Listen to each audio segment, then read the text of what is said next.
Kung nagustuhan mo ang kwentong ito, huwag kalimutang i-like, i-subscribe, at i-share para mas marami pang tunay na kwentong Pilipino ang maihatid namin. May mga araw sa buhay na parang ordinaryo lang, walang kakaiba, walang inaasahang mangyayari. Ganito ang araw na iyon para sa kanya. Maaga siyang gumising, maayos ang bihis, at bitbit ang pag-asang matagal niyang ipinagdasal. Interview Day. Isang pagkakataong maaaring magbago ng kanyang buhay. Habang nagmamadali siya sa kalsada, paulit-ulit sa isip niya ang mga tanong sa interview. Ano ang isasagot niya? Sapat na ba ang kanyang kakayahan? Makukuha na ba niya sa wakas ang trabahong matagal niyang hinihintay? Pero bago pa man siya makarating sa destinasyon, may isang bagay na huminto sa kanya, isang estranghera. Isang babaeng hindi niya kilala, halatang nangangailangan ng tulong. Walang kamera. Walang tao sa paligid. Walang oras. Isang segundo lang ang pagitan ng dalawang desisyon. Ituloy ang interview at ipagsawalang bahala ang babae, o huminto at tumulong, kahit kapalit nito ang pangarap na trabaho. Hindi niya alam na ang simpleng sandaling iyon, ang tila maliit na desisyon sa gitna ng pagmamadali, ay magbabago ng takbo ng kanyang buhay sa paraang hindi niya kailanman inasahan. Ito ay hindi lang kwento ng tulong. Ito ay kwento ng pagpili, pagkakataon, at isang ending na magpapatunay na minsan, ang tamang desisyon ay hindi laging yung pinaka-praktikal kundi yung pinaka-makatao. Makinig hanggang dulo dahil ang mangyayari pagkatapos nito ay maaaring magpabago rin ang pananaw mo sa buhay. Matapos ang sandaling iyon ng pag-aalinlangan, tumingin siya sa kanyang relo. Ilang minuto na lang at magsisimula na ang interview. Isang hakbang na lang, makakasakay na siya sa jeep na magdadala sa kanya sa opisina. Ngunit nang muling tumingin siya sa estranghera, nakita niya ang takot at pagod sa mga mata nito, parang isang taong matagal nang walang masasandalan. Huminga siya ng malalim. Sa isip niya, may bumubulong na huwag makialam, na unahin ang sarili kahit minsan lang.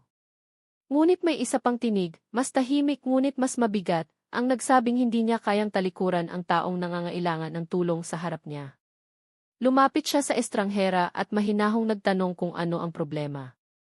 Sa una, tila nag-atubili ang babae, ngunit nang marinig ang kanyang boses, parang doon na bumigay ang pinipigilang luha. Nawawala raw ang kanyang pitaka. Wala siyang pamasahe, wala ring kakilala sa lugar. Hindi niya alam kung paano siya makakauwi. Habang nakikinig, muling tumingin ang lalaki sa kanyang relo. Lumipas na naman ang ilang minuto. Alam niyang bawat segundong ginugugol niya roon ay nagpapalayo sa kanya sa interview. Ngunit sa halip na umatras, nagpasya siyang tumulong, kahit pansamantala lang. Tinulungan niya ang estranghera na magtanong-tanong sa paligid. Inihatid niya ito sa istasyon ng pulis, kinausap ang ilang tao, at siniguradong may makakasama ang babae pauwi. Sa bawat hakbang, may halo ng kaba at panghihinayang sa kanyang dibdib, ngunit pinipilit niyang huwag isipin ang oras. Nang tuluyan niyang matiyak na ligtas na ang estranghera, saka pa lamang siya muling tumingin sa kanyang relo. Huli na siya. Matagal na. Tahimik siyang tumayo roon, hawak pa rin ang folder ng kanyang mga papeles, hindi alam kung ano ang mas mabigat, ang pagod sa katawan o ang bigat ng pagkakataong maaaring tuluyan ng nawala. Ngunit kahit ganoon, may kakaibang pakiramdam sa loob niya. Hindi saya, hindi rin lungkot. Isang katahimikang hindi niya maipaliwanag. At doon, sa gitna ng ingay ng lungsod at sa araw na dapat sana'y umiikot lang sa kanya, hindi niya alam na ang kanyang kwento ay nagsisimula pa lamang, at ang estrangherang tinulungan niya ay may papel na mas malaki kaysa sa inaakala niya. Nanatili siyang nakatayo roon ng ilang sandali, parang maihinihintay na hindi niya alam kung darating pa. Ang ingay ng mga sasakyan, ang sigawan ng mga nagtitinda, at ang mabilis na paglalakad ng mga tao sa paligid ay tila walang pakialam sa bigat na nararamdaman niya. Unti-unti niyang isinilid muli ang mga papeles sa folder, inayos ang damit at nagpa siyang umuwi muna. Wala na ring saysay ang habulin ang interview na matagal nang nagsimula. Habang naglalakad pa uwi, paulit-ulit na bumabalik sa isip niya ang tanong kung tama ba ang ginawa niya. Ilang buwan siyang naghintay sa pagkakataong iyon. Ilang beses siyang tumanggi sa ibang trabaho, naniwalang ito na ang para sa kanya. Ngayon, parang isang iglap lang ang lahat ng iyon ay naglaho. Pagdating sa bahay, sinalubong siya ng katahimikan. Maliit lang ang inuupahan niyang silid, sapat lang para sa isang kama, isang mesa, at ilang personal na gamit. Umupo siya sa gilid ng kama at dahan-dahang ibinaba ang folder. Doon lang niya naramdaman ang bigat ng pagod, hindi lang sa katawan, kundi pati sa loob. Kinagabihan, hindi siya agad nakatulog. Pinagmasdan niya ang kisame, katulad ng ginagawa niya tuwing nag-iisip. Iniisip niya ang estranghera, kung nakauwi na ba ito ng ligtas, kung may naghihintay ba sa kanya. May bahagi ng sarili niya na umaasang kahit paano, maisaysay ang ginawa niya. Kinabukasan, bumalik siya sa dating gawain. Maagang gumising, naghanda ng simpleng almusal, at muling naghanap ng trabaho online. Ngunit sa bawat pag-scroll, parang may kulang. Parang may pinto sa loob niya na bahagyang nakabukas, naghihintay ng kung ano. Lumipas ang ilang araw na walang kakaiba. Hanggang isang hapon, may tumawag sa kanyang telepono mula sa isang hindi pamilyar na numero. Sa una, binaliwala niya ito, inakalang isa lang sa mga spam call. Ngunit nang tumawag muli, nagpa siyang sagutin. Isang babae ang nasa kabilang linya. Magalang ang boses, mahinahon at may bahid ng pamilyaridad. Binanggit nito ang kanyang pangalan at nagtanong kung siya nga raw ba ang lalaking tumulong sa isang babae ilang araw na ang nakalipas malapit sa bangko. Nanlamig ang kanyang palad habang hawak ang telepono. Hindi niya inaasahang may makakaalala sa kanya, lalo na't ginawa lang niya ang sa tingin niya ay tama. Nagpakilala ang babae bilang isang kinatawa ng isang kumpanya. Hindi niya agad naintindihan ang koneksyon, ngunit patuloy siyang nakinig. Ikinuwento ng tumawag na ang estrangherang tinulungan niya ay may mahalagang posisyon sa kanilang organisasyon. Hindi raw iyon simpleng insidente, sinusubok lang daw nito ang isang mahalagang bagay, kung paano kumilos ang isang tao kapag walang kapalit ang kabutihan. Hindi pa rin siya makapaniwala. Pakiramdam niya ay parang may mali, parang may biro.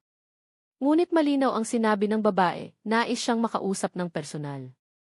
Hindi interview, hindi rin pangako, usap lang. Kinabukasan, pumunta siya sa address na ibinigay. Mas malaki at mas tahimik ang lugar kumpara sa inaasahan niya. Hindi ito mukhang tipikal na opisina, mas parang isang tahimik na gusali na may simpleng disenyo. Sa reception area, sinalubong siya ng parehong babaeng nakausap niya sa telepono. Ngumiti ito, parang matagal na siyang kilala. Habang hinihintay niya ang susunod na mangyayari, muling bumalik ang kaba sa kanyang dibdib. Hindi niya alam kung ano ang dapat niyang asahan. Wala siyang pinanghahawakan kundi ang alaala ng isang desisyong ginawa niya nang walang plano. Ilang minuto ang lumipas bago bumukas ang isang pinto. Lumabas ang isang babae, ang estranghera.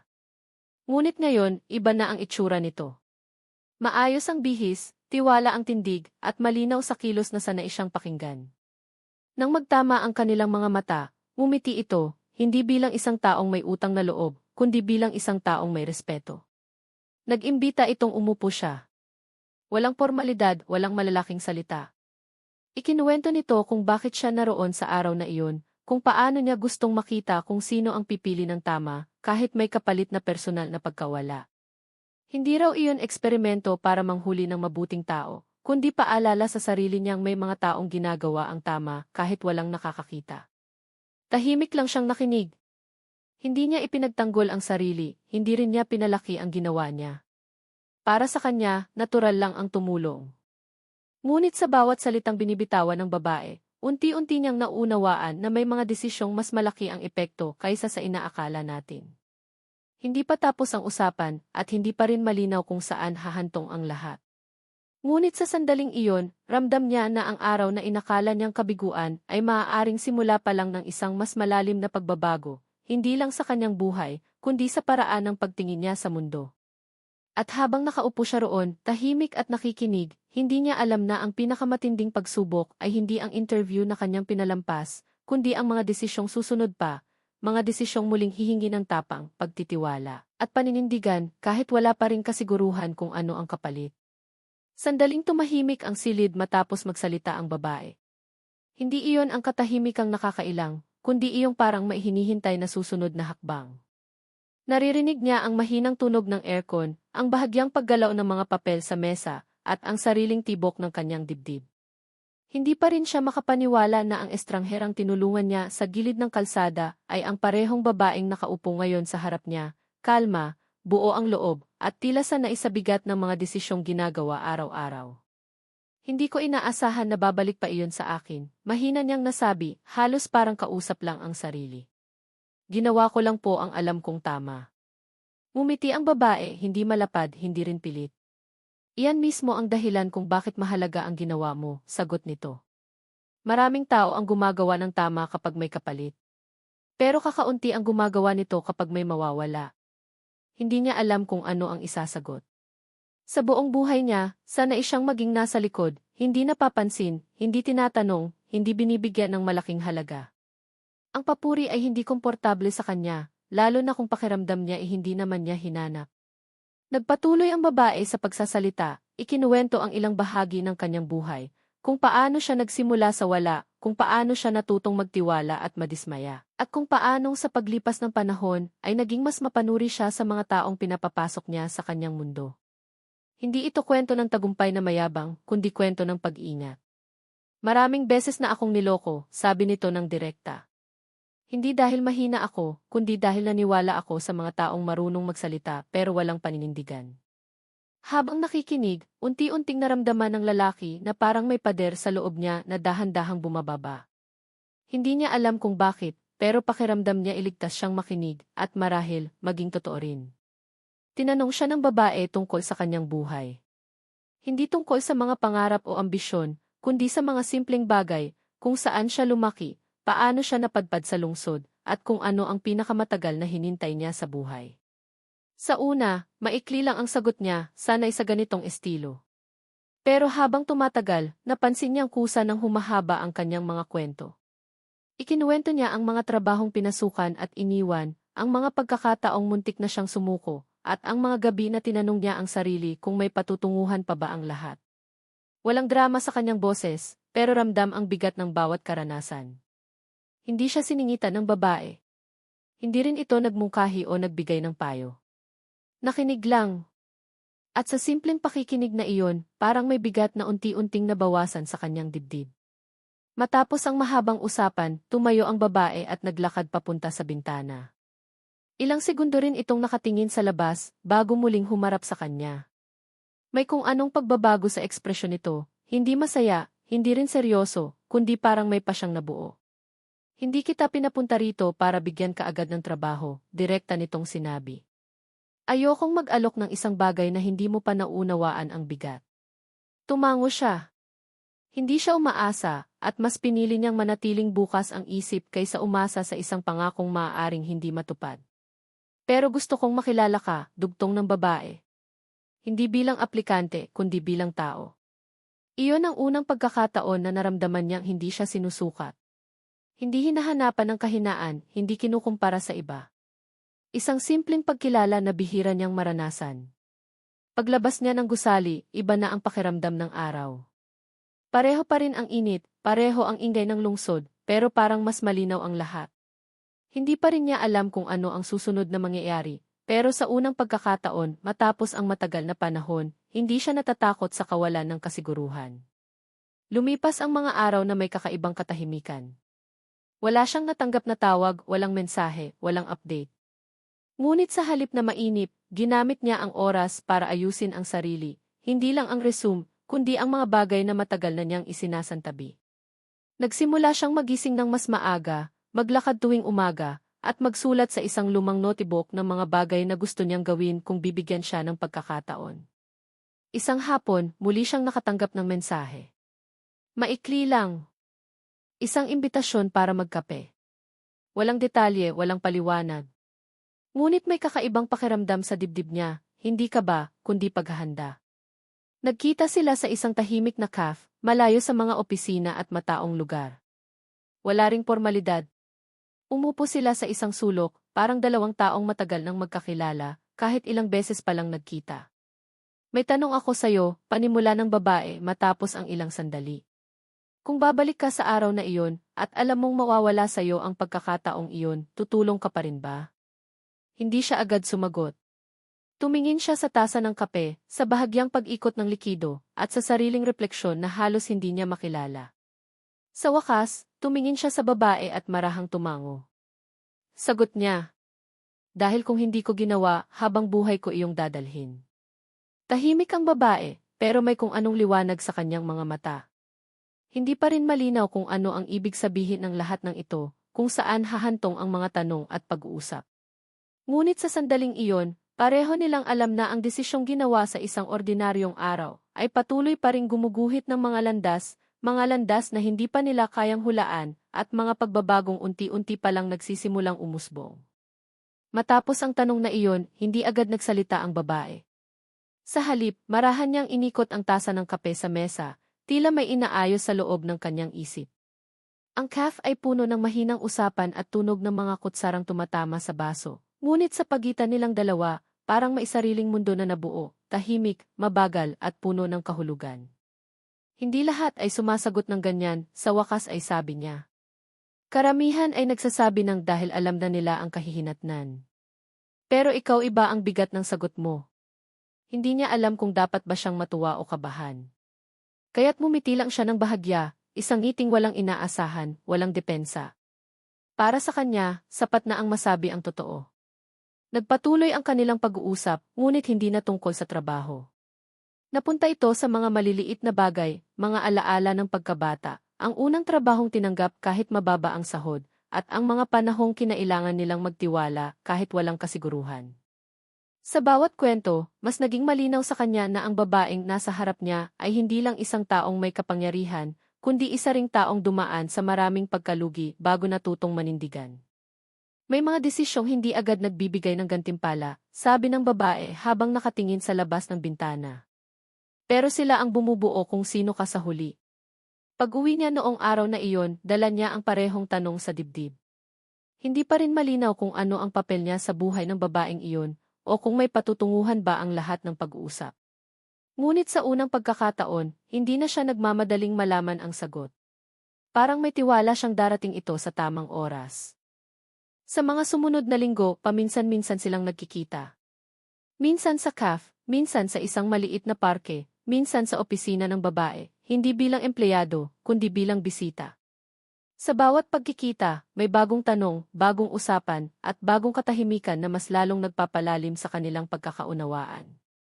Napansin niyang unti-unti siyang tinatanong ng babae tungkol sa kanyang pananaw, hindi lang sa trabaho, kundi sa mga tao. Paano raw siya humaharap sa problema? Ano raw ang ginagawa niya kapag walang nakakakita? Ano raw ang mas mahalaga, ang resulta o ang paraan? Hindi niya pinaganda ang sagot. Hindi rin niya sinubukang maging kahanga-hanga. Sinabi niya lang kung paano siya nabubuhay, na minsan, nagkakamali siya, na minsan, pinipili niya ang katahimikan kaysa gulo, at na madalas, mas pinipili niyang matulog ng payapa kaysa magtagumpay sa paraang hindi niya kayang panindigan. May mga sandaling nakikita niyang tahimik lang ang babae, matapos ang kanyang sagot. Hindi ito nagsasalita agad, ngunit may bahid ng pagninilay sa mukha nito. Parang sinusukat nito, hindi ang talino niya, kundi ang bigat ng kanyang mga paniniwala. Isang araw, inimbitahan siya ng babae na sumama sa isang outreach program ng kanilang organisasyon. Hindi raw ito obligasyon at hindi rin pagsusulit. Gusto lang daw niyang makita kung paano siya kumikilos kapag hindi siya ang sentro ng usapan. Pumayag siya, kahit may kaunting kaba. Hindi siya sanay sa ganitong mga sitwasyon. Ngunit nang dumating ang araw, natagpuan niya ang sarili sa isang komunidad na mas salat pa kaysa sa kanyang kinalakhan. Mga batang may ngiting kulang sa pagkain, mga magulang na puno ng pag-asa, kahit kaunti lang ang hawak. Hindi niya namalayan na kusa na lang siyang kumilos, nakipag-usap, tumulong, nakinig. Hindi dahil may tumitingin, kundi dahil parang natural na lang. At sa isang sulok, nakita niyang pinagmamasdan siya ng babae. Hindi siya nilapitan, hindi rin siya kinuhanan ng litrato. Nandoon lang siya, tahimik, tila may binubuo sa loob.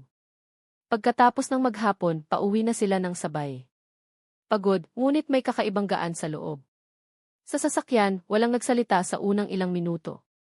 Ngunit bago sila maghiwalay, humarap ang babae sa kanya. May inaalok ako, sabi nito. Hindi trabaho. Hindi pa. Napatigil siya. Tumango lang siya, handang makinig.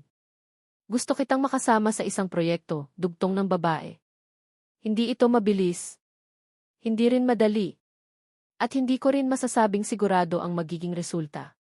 Hindi pa rin malinaw sa kanya ang ibig sabihin ng lahat, ngunit ramdam niyang may bagong pintong unti-unting bumubukas, hindi dahil sa kakayahan niyang magsalita, kundi dahil sa mga desisyong ginawa niya ng walang kasiguruhan. Habang pauwi siya noong gabing iyon, muling bumalik sa isip niya ang araw ng interview. Ang pagmamadali, ang kaba, ang estrangherang huminto sa kanyang lakad. Ngayon, parang malinaw na sa kanya na ang mga bagay na akala niya isagabal ay maaaring mga paanyaya pala, paanyaya para maging mas totoo sa sarili. At habang patuloy siyang naglalakad sa tahimik na kalsada, alam niyang ang kwento ay malayo pa sa wakas. Marami pang tanong, marami pang pagsubok, at marami pang desisyong kakailanganin niyang harapin, mga desisyong, tulad ng una, ay hindi magbibigay ng agarang sagot, ngunit unti-unting hubog sa buhay na hindi niya kailanman pinlano, ngunit handa na niyang yakapin. Sa mga sumunod na araw, hindi niya maiwasang pag-isipan ang alok na iyon. Isang proyekto, walang malinaw na hangganan, walang katiyakang gantimpala, at higit sa lahat, walang malinaw na papel para sa kanya. Kung dati, ang hanap niya ay seguridad at direksyon, ngayon ay may isang pagkakataong humihingi ng tiwala kahit kulang sa detalye.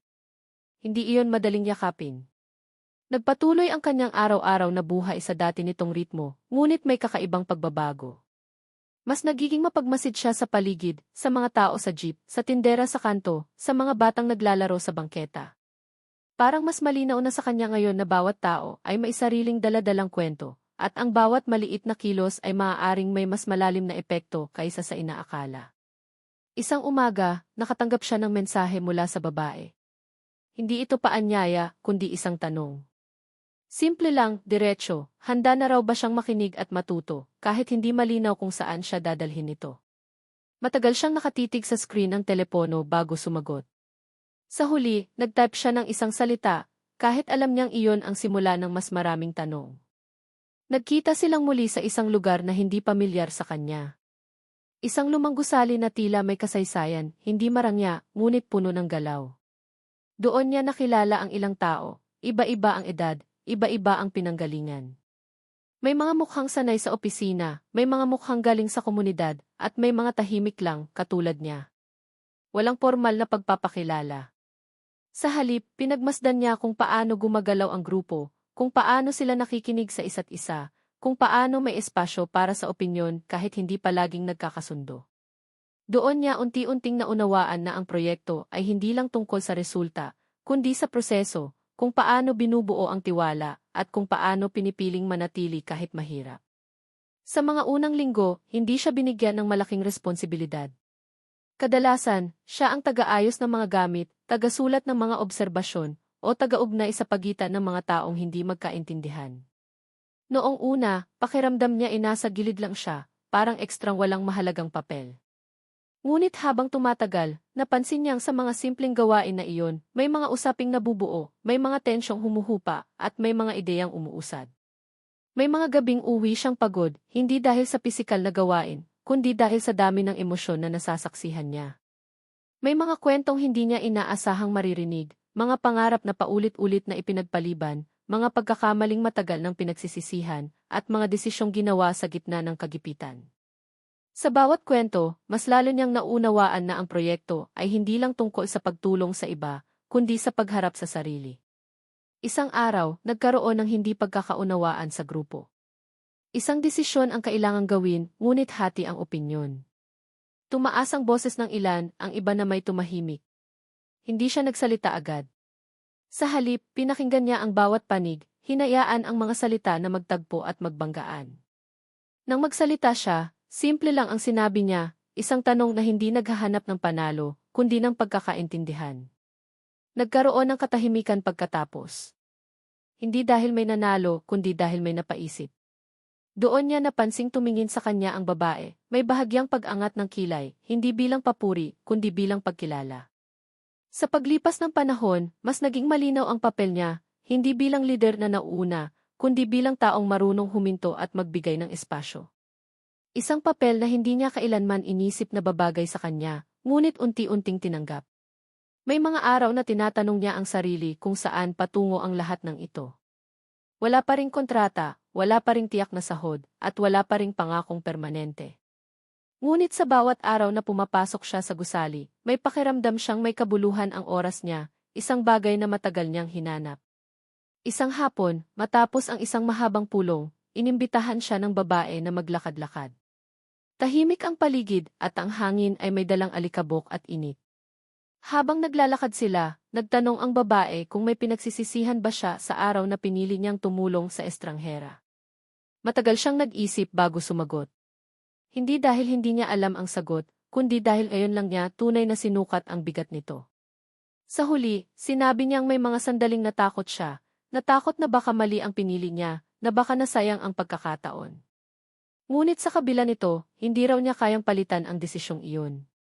Tumango ang babae. Parang matagal nang alam ang sagot. Sinabi nitong may mga pagkakataong ang buhay ay hindi nagbibigay ng malinaw na direksyon, kundi mga sitwasyong humihingi ng paninindigan. At kung minsan, ang paninindigang iyon ang mismong nagiging direksyon. Habang lumalalim ang kanilang pag-uusap, mas naging bukas din siya sa pagbabahagi ng kanyang mga alinlangan. Hindi siya nagkunwaring matatag. Inamin niyang may mga gabing natatakot siyang bumalik sa kawalan na baka bigla na lang matapos ang lahat. Ngunit sa bawat takot, may kasamang pag-asang hindi niya kayang ipaliwanag. Sa mga sumunod na linggo, may mga bagong hamon na dumating. May proyekto na hindi umusad, may pondo na naantala, at may mga taong umalis dahil hindi nila nakitang praktikal ang manatili. Sa bawat pagkawala, may kirot. Ngunit may mga bagong dumating, mga taong handang magsimula kahit walang kasiguruhan. Napansin niyang mas nagiging matibay siya sa gitna ng mga pagbabagong ito. Hindi dahil sanay na siya sa kawalan, kundi dahil natutunan niyang hindi lahat ng halaga ay nasusukat agad. Ang ilan ay unti-unting lumilitaw sa pagitan ng mga araw na walang malinaw na resulta. Isang gabi, habang mag-isa siyang naglalakad pa uwi, tumigil siya saglit sa parehong kalsadang minsang pinagmulan ng lahat. Pareho pa rin ang ilaw, pareho ang ingay, ngunit iba na ang pakiramdam. Hindi na siya nagmamadali. Sa halip, pinanood niya ang mga taong dumadaan, iniisip kung ilan sa kanila ang nasa gitna rin ng isang desisyong hindi nila alam ang kahihinatnan. Sa sandaling iyon, malinaw sa kanya na ang kwento ay patuloy pang umuusad, hindi bilang isang tuwid na landas, kundi bilang serye ng mga pagpiling ginagawa araw-araw. At sa bawat pagpili, may pagkakataong muling tanungin ang sarili kung anong uri ng tao ang nais niyang maging, kahit wala pa ring malinaw na dulo ang landas na kanyang tinatahak. Habang nakatayo siya roon sa gilid ng kalsada, may kung anong humila sa kanya pabalik sa kasalukuyan. Isang bus ang dumaan, sinundan ng ingay ng mga sasakyan, at unti-unting naglaho ang katahimikang bumalot sa kanyang pag-iisip. Naglakad siya pauwi ng mas mabagal kaysa dati, hindi dahil sa pagod, kundi dahil ayaw niyang madaliin ang mga tanong na unti-unting nabubuo sa loob niya. Kinabukasan, pagdating niya sa gusali, ramdam niya agad ang kakaibang tensyon. May mga taong tahimik, may ilang nag-uusap sa sulok, at may ilan na halatang balisa. Hindi niya agad alam ang dahilan, ngunit bago pa man siya makapagtanong, tinawag siya ng isa sa mga kasamahan at sinabing may biglaang pulong. Sa loob ng silid, nakita niya ang babae na seryoso ang mukha. Hindi ito galit, ngunit malinaw na may mabigat na isyong kailangang harapin. Ikinuwento nito na may isang malaking desisyon ang kailangang gawin, isang hakbang na maaaring magpalawak ng proyekto, ngunit may kasamang panganib. May mga taong tutol, may mga taong handang sumugal, at may mga taong naghihintay lamang kung saan papanig ang karamihan. Habang nagsasalita ang iba, nakinig lang siya. Hindi siya agad nagsalita, tulad ng nakasanayan. Ngunit sa pagkakataong ito, may kakaibang bigat ang kanyang pananahimik. Parang may hinihintay ang mga tao, isang reaksyon, isang opinyon, kahit hindi siya ang pinakamataas ang posisyon. Nang dumating ang sandaling kailangan niyang magsalita, naramdaman niyang bahagyang nanginginig ang kanyang boses. Hindi dahil sa takot, kundi dahil sa responsibilidad. Sinabi niyang naunawaan niya ang pangamba ng bawat isa, ngunit tinanong niya kung ano ba talaga ang dahilan kung bakit nila sinimulan ang proyekto. Kung ito ba ay para sa mabilis na tagumpay o para sa pangmatagalang pagbabago. Walang agad na sumagot. May ilan na nag-iwas ng tingin, may ilan na napaisip. Hindi niya inakusahan ang sinuman. Hindi rin niya pinilit ang sarili niyang pananaw. Inilatag lang niya ang tanong at hinayaang manatili iyon sa silid. Pagkatapos ng pulong, nilapitan siya ng babae. Hindi ito nagsalita agad. Sa halip, naglakad sila palabas ng gusali hanggang sa makarating sa isang tahimik na lugar. Doon lamang ito humarap sa kanya at nagsabing hindi raw madali ang desisyong nasa harap nila, Ngunit mahalaga raw ang presensya niya sa mga sandaling tulad nito. Hindi niya alam kung papuri ba iyon o paalala. Ngunit sa unang pagkakataon, ramdam niyang hindi na siya basta tagamasid. May inaasahan na sa kanya, hindi dahil sa posisyon, kundi dahil sa paraan ng kanyang pagharap sa mga bagay. Sa mga sumunod na araw, mas naging abala ang lahat.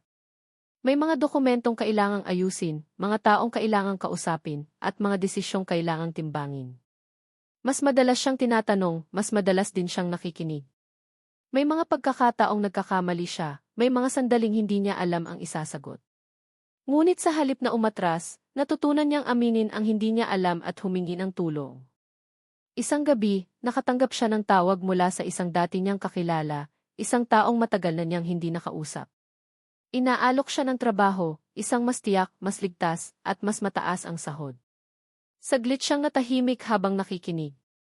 Ito ang uri ng alok na dati niyang ipinagdarasal. Pagkatapos ng tawag, matagal siyang nakaupo sa gilid ng kama.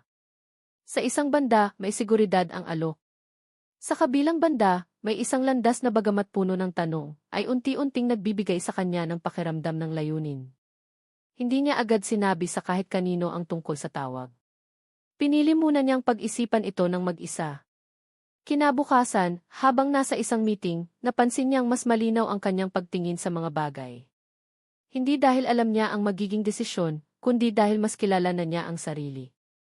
Napansin din ito ng babae. Matapos ang pulong, tinanong siya nito kung may bumabagabag ba sa kanya. Hindi siya agad sumagot. Ngunit sa huli, sinabi niya ang totoo, ang tungkol sa alok, ang tungkol sa pag-aalinlangan, at ang takot na baka mali ang pipiliin niya muli. Tahimik na nakinig ang babae, tulad ng madalas niyang gawin. Hindi kita pipigilan, sabi nito sa wakas. At hindi rin kita hihikayatin. Ang mahalaga ay alam mo kung bakit ka pipili.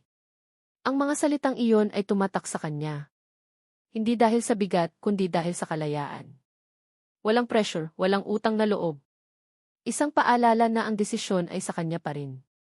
Habang lumilipas ang mga araw, patuloy ang proyekto sa kabila ng mga hamon.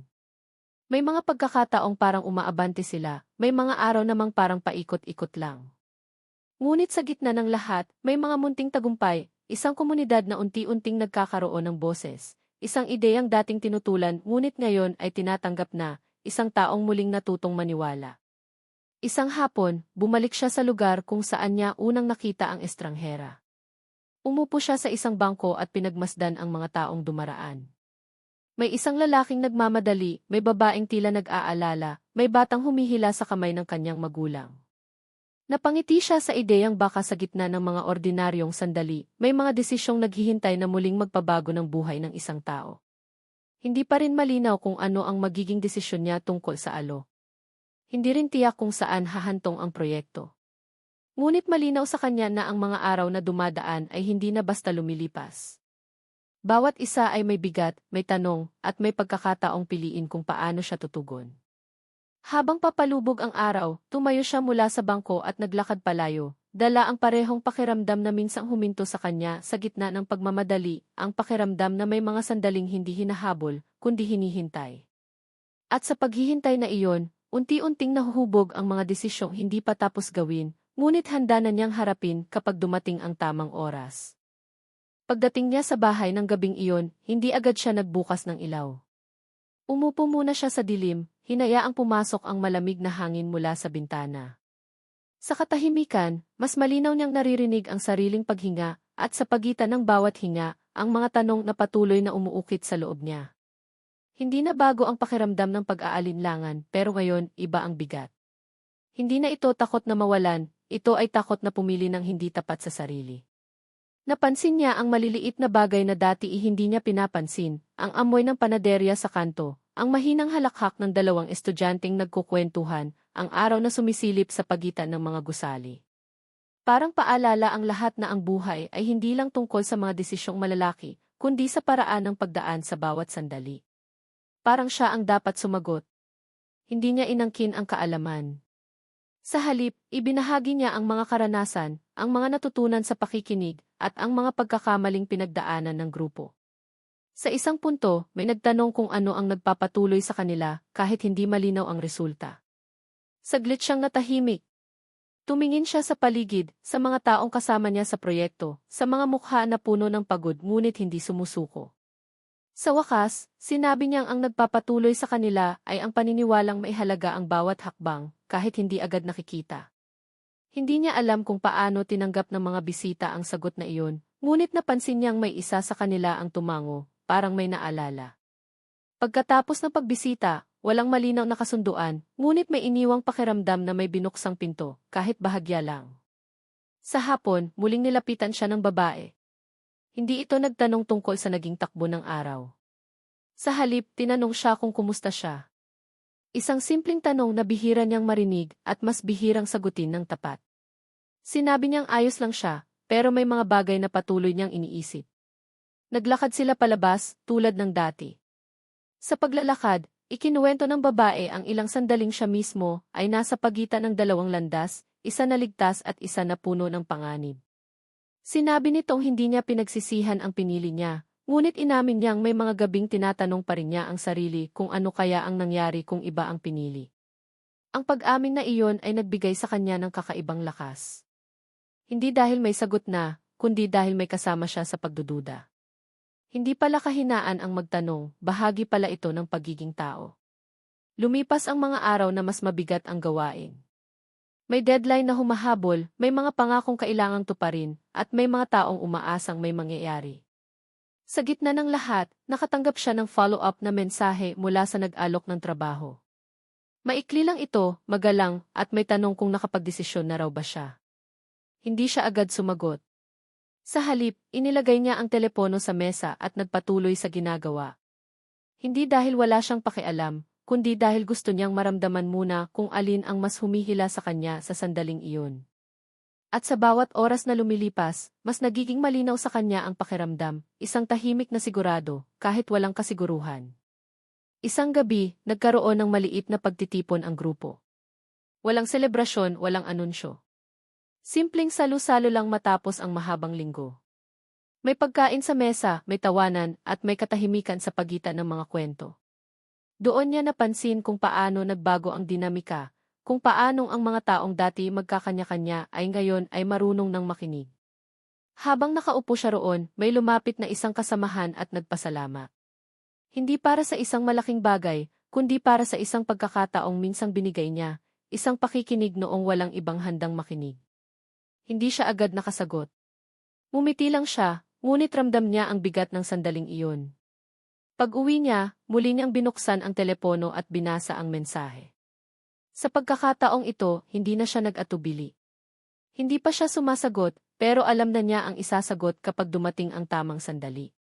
Hindi dahil sigurado na ang magiging kinabukasan, kundi dahil mas kilala na niya ang sarili kaysa dati. Kinabukasan, maagang umulan. Habang nakatayo siya sa ilalim ng bubong, pinagmamasdan ang mga patak na bumabagsak sa kalsada. Naisip niya kung paano ang ulan ay hindi humihingi ng pahintulot bago bumuhos. Dumarating lang ito at ang mundo ay natututong umangkop. Marahil ganoon din ang mga desisyong naghihintay sa kanya, darating kahit handa siya o hindi. Sa pagpasok niya sa gusali, may bagong balita. May isa sa mga komunidad na matagal na nilang tinutulungan ang nagpadala ng liham.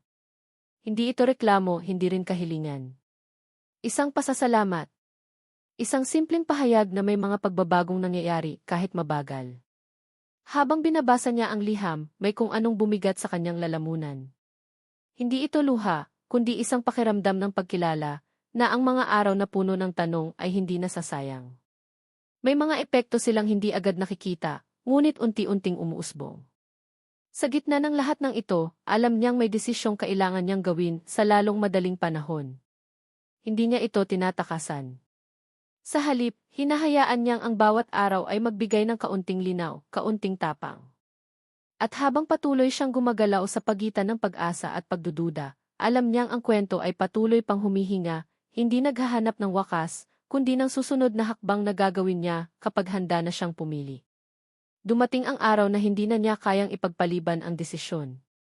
Tahimik ang umaga, parang alam ng mundo na may mahalagang mangyayari. Umupo siya sa gilid ng kama, hawak ang telepono, at sa unang pagkakataon matapos ang mahabang panahon, hindi na siya nagtanong kung alin ang mas ligtas. Ang tanong na lang ay alin ang mas totoo. Nag-type siya ng mensahe, maikli, diretso, at walang paligoy. Nagpasalamat siya sa alok, ngunit mahinahong tumanggi. Hindi dahil wala siyang pangangailangan, kundi dahil may natagpuan siyang direksyong hindi niya kayang talikuran. Nang maipadala ang mensahe, hindi siya nakaramdam ng panghihinayang. Sa halip, may kakaibang gaan sa dibdib, parang may bigat na matagal niyang dala na sa wakas ay naibaba.